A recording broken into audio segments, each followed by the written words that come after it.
Saya nak bubuh dah ni, tapi pasal Ramadan. Malu lah. Hari-hari mai. Orang nak cemuh dia tak tahu. Nak kata apa puasa. Ada ke pula pasal Ramadan? Bukan pasal Ramadan. Kita tak mengata orang tu bukan pasal Ramadan. Kita tak mengata orang tu sebab itu ajaran agama. Kaki isap rokok ni tuan-tuan, dia duduk dalam bilik seorang-seorang dia. Rokok duduk depan dia, lighter duduk depan dia. Dia tak ambil, dia tak isap.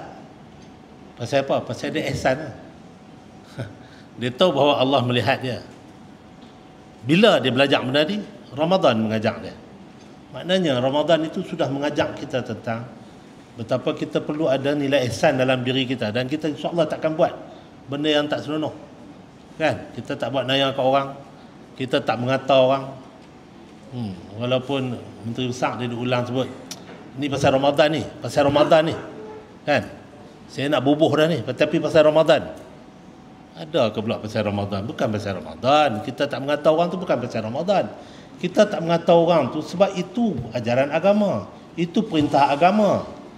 Bukan pasal Ramadan hang tak boleh mengata kat orang. Kan? Tuan tengok baru ni video daripada viral video. Dia marah kat Saifuddin kan. Saifuddin duk kerap turun mai ke Kedah. Dia kata pi lah tempat lain pula apa duk mai Kedah ya. Menteri Dalam Negeri bukan jaga Kedah ya, pi jaga tempat lain. Ish, aku nak bubuh ni. Tapi tak boleh bulan puasa, bulan Ramadan. Nah. Nampak? Maknanya dia ada juga ihsan pada dia.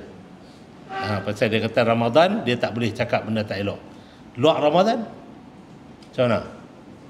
Sebab itulah kita nak bawa madrasah. Sebab tu Ramadan ini dipanggil sebagai madrasah. Mendidik jiwa, mendidik diri kita. Untuk apa pendidikan itu? Pendidikan itu untuk kita bawa terus sampai selepas Ramadan 12 bulan lagi. Mana 11 bulan lagi Ramadan dan 11 bulan lagi. Semangat roh Ramadan itu kita bawa. Satu lagi Ramadan ini, tuan-tuan, Ramadan ini bulan Al-Quran. Bulan di mana turunnya Al-Quran. Al-Quran itu hudan linnas, menjadi petunjuk pada manusia. Al-Quran itu Al-Furqan, yang membezakan dan hak dan batil. Al-Quran itu adalah kalamullah, bahasa Allah, percakapan Allah. Kan? Baru ni saya pergi sekolah Kampung Paya, jemput saya. Sekolah Kampung Paya ni, saya abang dah pergi sekali tak usah pergi 2 kali. Tapi dia patok juga suruh pergi juga. Kampung Paya ni tuan-tuan, ada 100 lebih pengundi situ. Kita dapat 4 undi ya. Kalau dari segi strategi politik tak usah buang masa lah duk pergi situ. Tapi saya pergi juga bukan pasal apa. Pasal saya duk ingat kan, kerja kita ni, kerja dakwah kita ni, Ustaz Umar kan, dia bukan kira macam tu. Sebab tu kita kena berhentilah cerita buat politik banyak. Kita cerita buat dakwah.